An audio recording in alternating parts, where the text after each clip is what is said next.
Welcome, and thank you for joining us. I'm Bill Long, President and CEO of the Motor and Equipment Manufacturers Association. We're coming to you live from the broadcast studios at the National Press Club in Washington, D.C. We've launched this MEMA Policy Breakfast Series in 2017, and this is our second live webcast in the series. We hope you like the new format. Today, we will take a look at an in-depth look at the use of trade law known as Section 232, which allows the President to unilaterally impose tariffs on imported items deemed a national security threat. Right now, the administration is considering using this law to impose tariffs on autos and auto parts from all over the globe. The impact of these tariffs will be widespread. The automotive industry is unified in the opinion that these tariffs will be detrimental to the U.S. by putting U.S. businesses at a competitive disadvantage and increasing costs for consumers. During this panel discussion, we will explore the complex real-world business impact of these threatened tariffs and delve into MEMA's position on this important trade issue.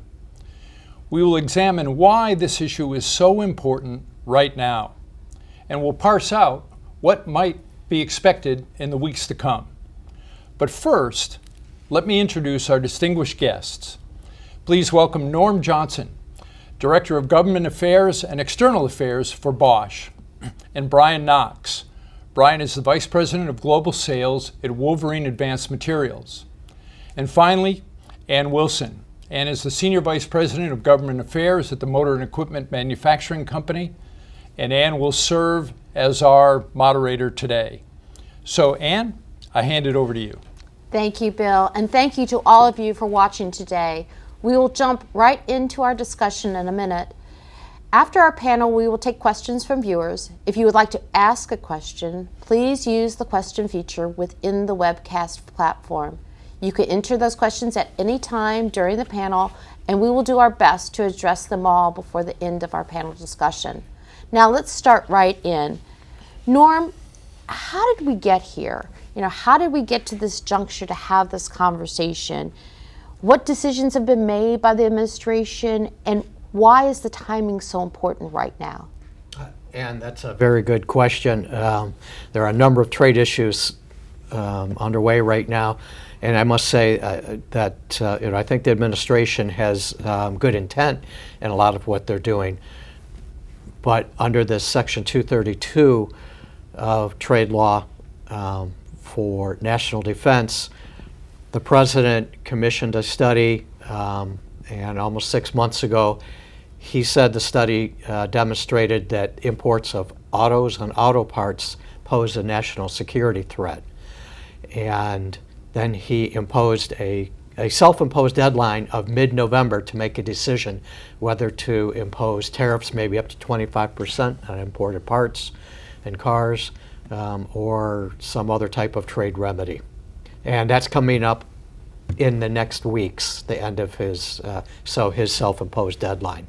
Unfortunately, that also coincides, or maybe fortunately, with a positive development that appears to be in the making, which is congressional passage of the new NAFTA, or NAFTA 2.0, otherwise known as, newly known as the United States-Mexico-Canada Free Trade Agreement. So all of the progress that we can make within USMCA, if it passes, could be for naught. It could actually even be worse than that. It could be a negative. Just an example, a quick thing. My hand is a computer that's in a car. There are many computers in vehicles now. One little part the size of my pinky fingernail, a sensor that may come from Germany, all of a sudden may have a 25% tariff on it. And that could be the difference in price, the price-sensitive automotive market, towards whether an automaker offers a safety feature or not. All made by suppliers and made in the United States. The one part may be made in Germany because it's a one fabrication center, but yes, the rest of it, then it gets shipped into the U.S. and incorporated into a circuit board and a module at one of our plants in South Carolina. So, Brian, you're a U.S. company, U.S. Yep. facilities, U.S. based. Aren't tariffs a good thing for you? And I mean, isn't that a way to increase your employment here, increase your ability to invest in the United States? I mean, that's what the president wants. Have you seen that happen with the other tariffs that are currently in existence and have been placed on suppliers so far? Yeah, unfortunately, it's been an opposite reaction of what we would have hoped for. And as you mentioned, Ann, correctly, we are a U.S. company. We were formed in 1934 in Inkster, Michigan. So this is our 85th year in business. And we're very proud, Wolverine is very proud that we supply the world from the United States. Americans make our products that we ship to 29 countries around the world. 67% of our revenues are exported to these 29 countries. And what do we see from the tariffs? Well, we've essentially seen two things. Number one, commodity pricing has escalated drastically for our business and the products that we make, predominantly steel. It's no longer making us competitive. We see upwards of 30% higher prices in the U.S. for steel than perhaps Europe, at least for the type that we use. And it goes north of 40% coming from Asia. So that's one thing we've seen from tariffs. The other side of it has been the retaliatory tariffs. So now, 67% of our business that leaves the United States, we are drastically non-competitive now. And not being competitive is going to lead to lower workforce in the United States for a company like Wolverine. And we would anticipate that if the president instituted 232 tariffs on autos and parts, there would be retaliatory tariffs from the countries. Both of you, don't you think? Or is that part of the... They have, from everything I've been reading, that is certainly the intent, that they would retaliate. Most likely, and in fact we see where there's been a lot of retaliation already from other countries. So, Bill, we started talking about a little bit about retaliatory tariffs and the prospect of that, but what else do we really see happening? Let's talk about, jobs in the United States, investment, and then the cost to consumers. What's going to happen to the consumer who wants to go buy a new car that all of these companies, manufacture parts for? Well, and certainly the impact is pretty far-reaching, as we've already heard. We start looking at jobs. The Center for Automotive Research, CAR, has estimated that if 232 tariffs were imposed at a 25% rate, for example, that could have a negative impact to the tune of 700,000 jobs in the U.S. So pretty significant to the U.S. economy. We also know that suppliers manufacture parts in every state across our nation. So this would not be a regional impact. Most people think of our industry as Detroit, but suppliers make parts in every state.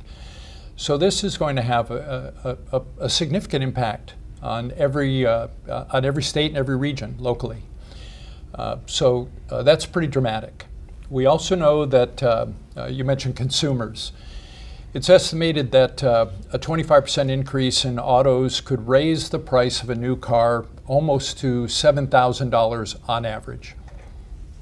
And we know today consumers are already struggling to make a car payment, if you will, and it could just make the reach a little too far for consumers to buy a new vehicle. And when new car sales slow, we all know the impact that it has on the economy and jobs overall, not just suppliers, but autos as well.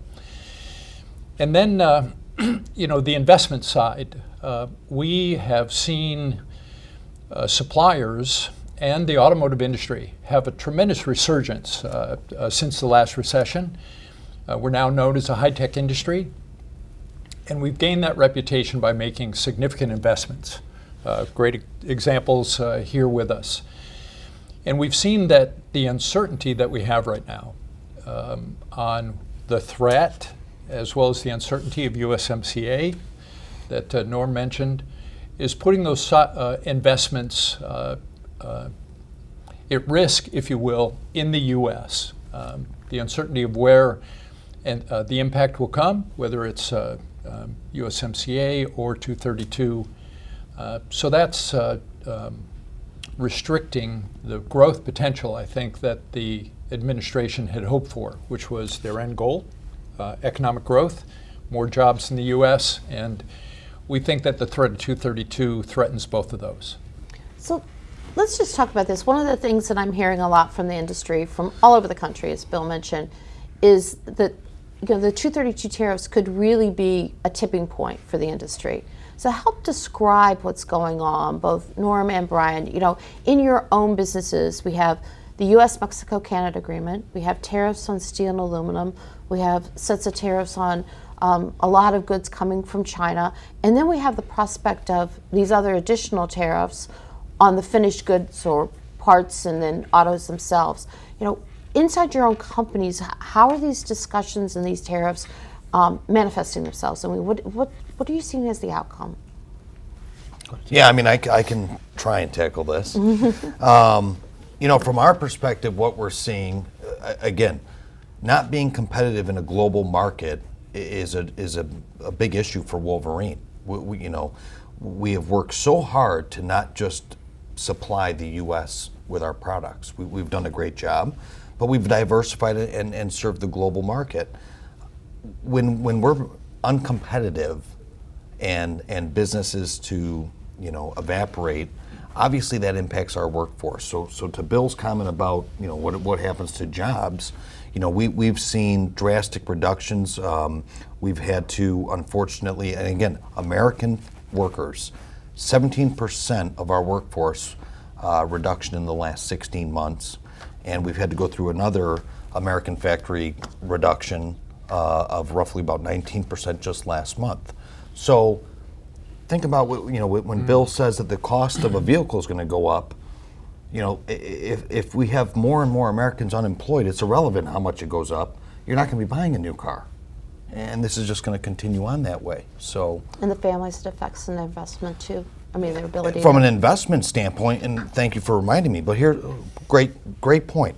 From an investment standpoint, for our company, we would love to invest in the United States, of course. But when 2/3 of our business is outside of the U.S., and we want to maintain that, we have to look at being outside the U.S. for investment. So it's not a good scenario. That it's challenging, I think, is maybe a better term. But help viewers understand, isn't this going to be good for traditional domestic auto manufacturers in the U.S.? Don't they get all of their parts here? I mean, why would this, so maybe you wouldn't be buying a car that comes from overseas. Maybe you'd be buying a car that was made in Michigan or South Carolina or Alabama or someplace in the world. Why does that not, in the global supply chain, help us, paint a picture about why that affects everybody? Well, the interesting thing is my wife's BMW X3 was built in South Carolina. Mm-hmm. So with parts from Bosch that came from many different states. So it's the global economy is no longer about people driving cars in the U.S. only U.S. brands. They're actually, most of the manufacturing and assembly has moved to the U.S. from even the foreign automakers. So for Bosch, we're a global company, but we supply them from the U.S. to the U.S. So it's, but there may be that one incident where there's that little sensor that then makes the difference, the price differential, because the market, as Bill had said, we're talking about cars going up to almost $7,000. The customer is extraordinarily sensitive to price, so they may not buy that. I wanted to just touch on the global. So Bosch is a global company. Wolverine is a global company. Mm-hmm. Bosch is headquartered globally outside of the U.S., but we have a local for local strategy where our local business is we do everything we can to build up the local capacity to serve the local OEMs. So we have virtually every auto manufacturer as our customers, including the West Coast, so the I'm not supposed to use them by name, but just say virtually every company, if not every company, is a customer of Bosch. Right now, the interesting thing is that the world economy is very disrupted. The U.S. economy is the one strong pillar in the world. We're concerned, our company leadership is concerned, that if this 232 tariff goes into place, that could actually have the reverse effect of what it's supposed to, and take down the U.S. economy. So one of the things that we're also it's a seeing big is, issue. and this I think goes into the global nature of the supply base, is all vehicle manufacturers, all dealers, all suppliers are adamantly opposed to this tariff. We have not been able to find, as opposed to steel and aluminum tariffs, we've not been able to find any U.S. entity who's actually asking the administration for these tariffs. Is that what you're find when you talk to your customers, is that they are also as concerned about the ability for us to, whether these tariffs will actually be imposed? Yes, absolutely. And in fact, they have joined forces to campaign, or shall I say, to advocate and educate, mostly to educate legislators, the administration, of the negative effects that this could have on their business. The imposition of these tariffs, the 232 tariffs, could have on their own business. So yeah, the industry is united. You don't have a Ford or a GM asking for this at all. There's no automotive industry, automaker that I'm aware of that is actually asking for this tariff to be put into place. And already we're seeing an industry that has reached its top, and this is already affecting sales and production overall. How else will this additional cost not be able to be absorbed by the consumer? We mentioned $7,000, more for a vehicle. Consumers won't be able to take this into account. So, what tools, Brian, do you have to use then to make sure that your company stays afloat? Well, I mean, we're trying. We're in a position, and I've been with our company for almost, next month will be 13 years, and I've never seen, and we've been up and downs, but in the environment that we're in today, there's just a multitude of factors that we're dealing with, and trying to get creative on how to combat against that. Again, we try to. It all falls down to competitiveness, right? Yes. In my view, it's pretty simple. It's competitiveness, and it's with the headwinds that we're seeing from commodity pricing to reactions from global economies, whether it's foreign exchange, whatever the case might be. At the end of the day, it's about being competitive, and we are trying to be as competitive as possible, as creative as possible, but still provide the high performance product that we've been known to make for 85 years. So it's a challenge. And as you right? mentioned, jobs are on the line. Well, that's, for me, this is what is so frustrating. And I say it, and I hope I'm allowed to say this, right? But at the end of the day, we're an American company. We have not done, we did what we were supposed to do. We're a U.S. company that supplies product to the world. And whether you like it or not, in today's environment, we're having to let go of American factory workers. And I can't provide a good answer as to why that should be that way. And for me, that's what's very personal. We are an American company. We have factory workers that are going to be unemployed because of various geopolitical inputs, and that's just not a good. I don't know what good comes out of that. So we know, and we talked about this, Bill said in the introduction, and I'd like to hear from all three of you, but it's like, we talked about this is a unilateral decision. The president has the right to make these decisions. But you must, we're all in Washington, we're at the National Press Club, be talking to members of Congress. What are we hearing from them? Both, about jobs, about where are their concerns or where are their touch points, and what influence do they have about the continuing dialogue? Bill, do you want to start us off? Well, certainly we hear a lot every day. And I think one of the things that that is confusing to policymakers, and they hear it in the administration's comments. The economy is good. We have the lowest unemployment that we've had in years. Job growth is rising. Might fluctuate month to month, but jobs are increasing. But what we hear in this segment clearly is a different story. The impact of the combination of the threat of 232, the cumulative effect of the tariffs. So USMCA is one tariff on top of 232, and then we've got the Chinese tariffs, 301.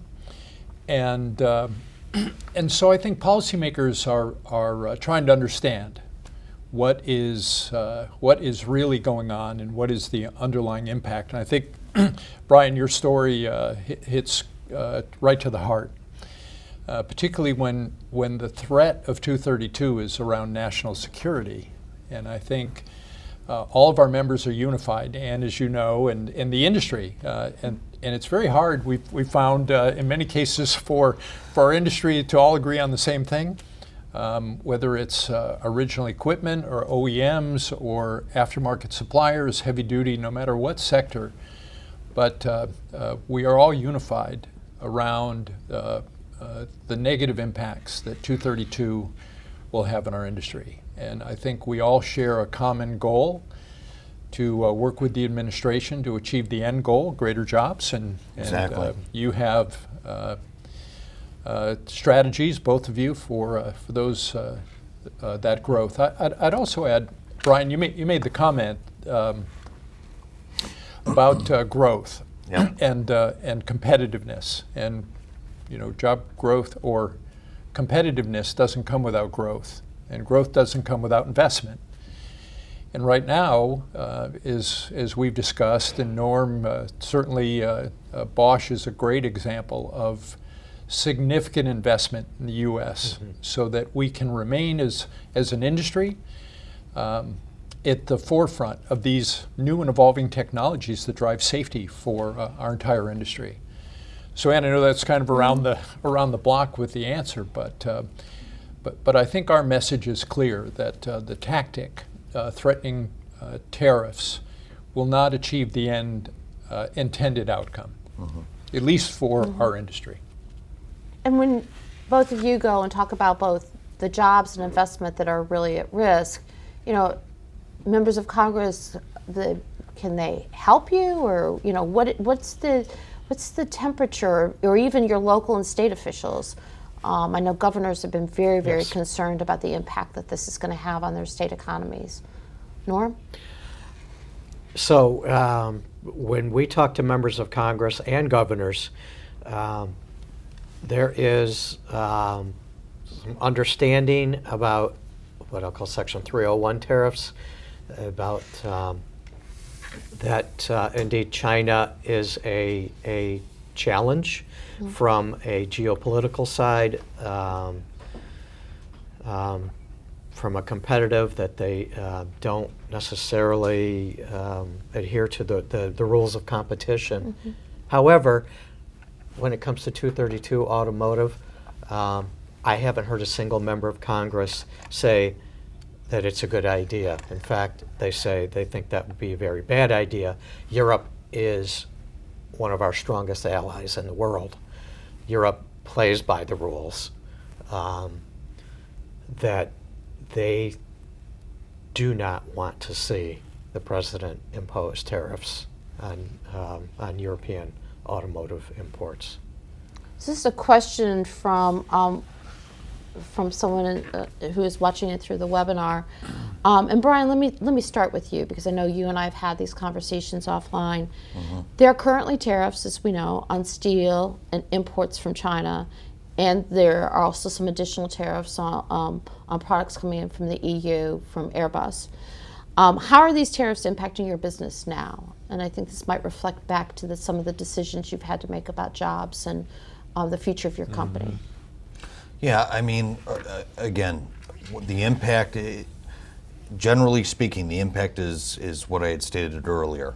We're seeing domestic market commodity pricing adjust, and then we're seeing the retaliatory tariffs on us for our products that we send to the countries that are being tariffed by the United States. So, when you're up against rising commodity pricing that perhaps is rising at a faster pace than our global competition, that's one issue.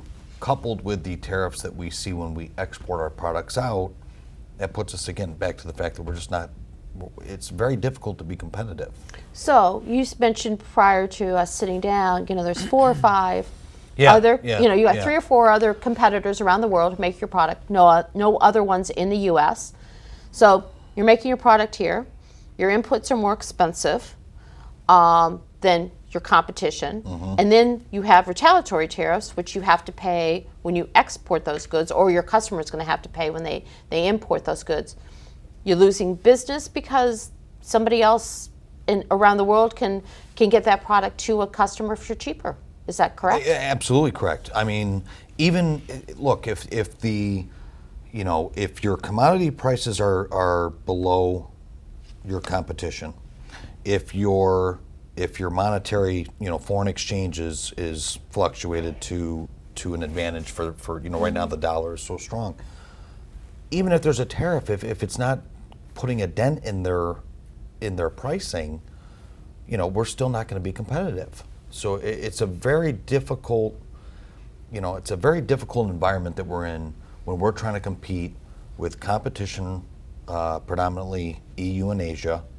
And right now the deck is somewhat stacked against us currently. So Bill and Norm, maybe you can try to handle this one.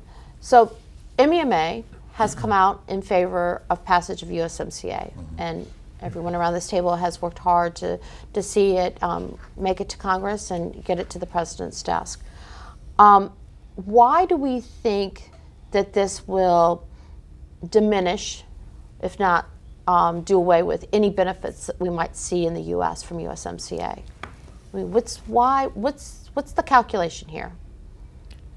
So just to understand the question, so if 232, if the tariffs are imposed on Right. automotive, that it would negate the USMCA. A benefit from USMCA. I'm sorry. The benefit to the industry. Oh, the benefit. Yeah. I would say those are isolated because the USMCA is very specific to US, Mexico, and Canada. It really doesn't have a lot to do with Europe. So that benefit, I would say, would not be negated per se because it is a unique benefit with these 3 countries. Where the 232 would have maybe a more macro effect on the parts that, like I said,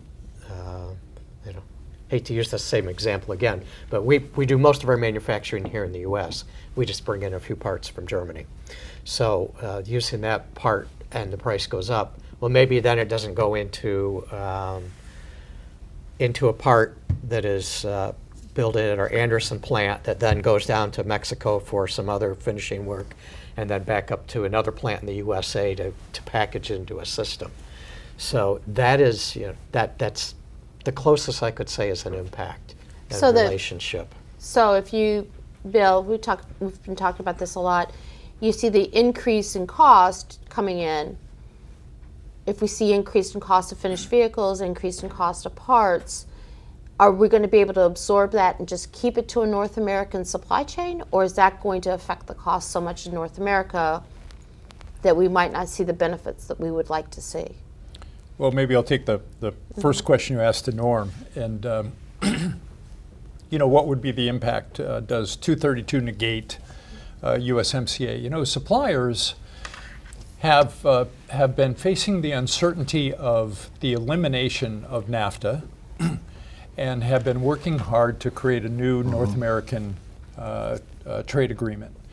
And we've all worked hard to get USMCA, but we've been living now for 18 months or so with the uncertainty of whether we will lose NAFTA altogether or whether the new USMCA will be passed. So we're hopeful for victory with USMCA. And that will immediately allow suppliers to make the right decisions about investment and jobs, because now that certainty of what their future looks like occurs. This threat looming out there for now 232 on top of this, because of the global supply chain nature and competitiveness that you both talked about, I think puts us right back to where we were with USMCA. So that's the negating effect. The uncertainty doesn't go away, and the competitive aspect doesn't necessarily improve for U.S. manufacturing. Obviously, the impact to the consumer is real and can be dramatic. We're talking about consumer goods, not just inputs on manufacturing. In automobiles, as I mentioned, could be significant, as well as the parts that suppliers manufacture to keep the 262 million plus vehicles on U.S. roads operating at a safe level. So we know the average age of the vehicle on U.S. roads today is some 12 years old. And they need quality replacement parts. And when people are fixing up their vehicles, affordability is important. Maintenance is costly. So the ripple effect is pretty significant. And if I could build onto that, that is one sector where we've seen a tremendous amount of pressure in our business is on the aftermarket sector. And again, it all comes back to competitiveness, but to your point, Bill, I mean, that has been one sector for us where we had a very strong position in the aftermarket, and you've got U.S.-made products going on your cars, and you know where they're made, you know that they're safe, and when you face competitive issues, and now you're getting those parts from somewhere else, so. Yep, not U.S. parts, and maybe not providing the benefits that some consumers expect. Correct. So there's another really interesting question, sort of an aside of what might be expected. This came from one of the reporters. Could the administration narrowly tailor the tariffs in a way that could only hurt certain advanced technologies or affect certain advanced technologies and not cause the widespread economic damage you've described? So let's say we just put tariffs on and the issue's been electronics. So we've talked about, this industry is at the cusp of new advanced technologies. Put tariffs just on those advanced parts. Would the impact be the same? Would it be, what's going to be the impact if we do that? Norm? It goes back to your sensor. It really does. It gets back to So Europe has developed safety systems. So, for example, anti-lock braking systems, if you want to go back to that, which is really the base system for all the other safety technologies to build onto. Those parts, our ABS parts, come from the U.S. They come from Europe. So could they be narrowly defined? I would be very suspect of government officials, government people trying to even figure out what is the right, what to ban and what not to. And in fact, that could end up causing unknown issues down the road. What happens if the only supply for a electronic technology is Europe? That it happens to be because there's one massive factory and they can do it the least expensively. Well, maybe China's the alternative rather than the U.S. So that's the kind of challenge is when the government tries to engineer the economy. Typically, that doesn't work the way it was intended. Bill, did you want to? Just a thought, and Brian, your comment comes back to mind. Imposing tariffs on imports into the U.S. does not make U.S. manufacturers any more competitive globally. And Correct. as we've talked about, the new technologies, for example, we are looking to develop those technologies and those advancements here in the U.S. Intellectually, that's important to us, and we've got a long history in our industry of doing so. By creating tariffs for high technology parts into the U.S. might make U.S. manufacturers more competitive in the U.S., but it doesn't strengthen us globally. And the retaliatory tariffs that you both have referenced is a challenge for the industry. So I think we have to be careful when we think through how we would implement something like that. Well, and then a question we just got too was, are we worried about the worsening trade relationships overall with the EU, with the tariffs that have already been imposed because of the Airbus case and the WTO?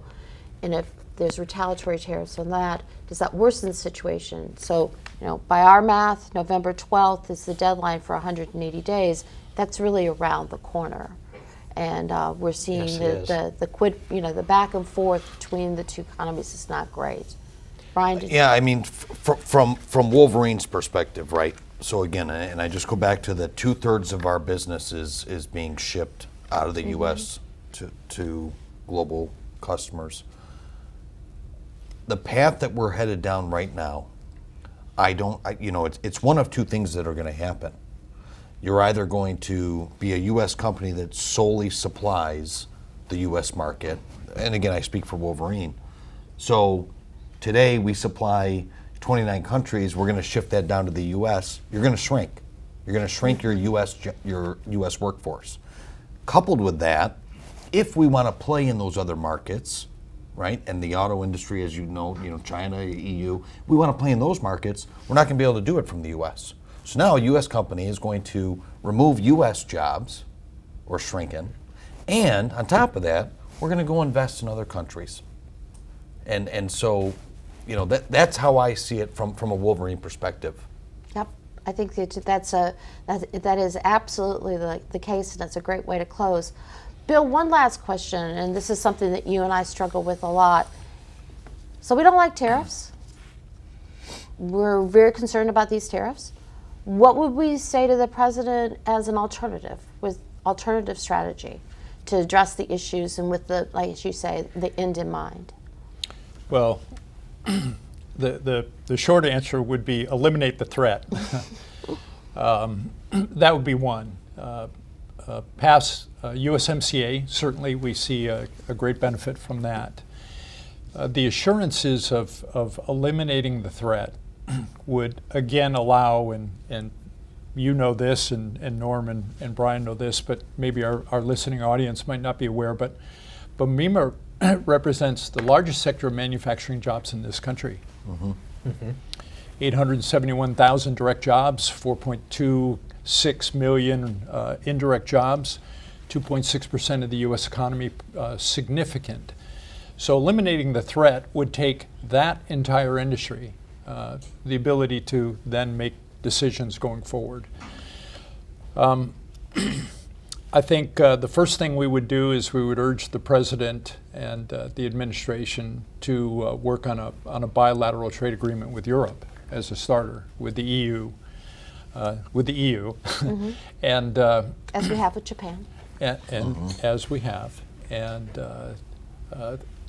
continue that path. Those agreements again would help unlock the opportunities to strengthen the economy, create more jobs, make the investments in a large degree to high-tech industries. What we've just heard from Norm and Brian are not unique among our membership, and we've talked about earlier, we're really unified as an industry in this topic. So, well, thank you all very much for this very informative discussions. Your insights have been invaluable as we try to understand the implications and risks of tariffs on autos and motor vehicle parts. Thank you to all of you for joining us today. This concludes our panel. Please feel free to contact us if you have any additional questions, and we look forward to seeing you for our next policy panel. Thanks again.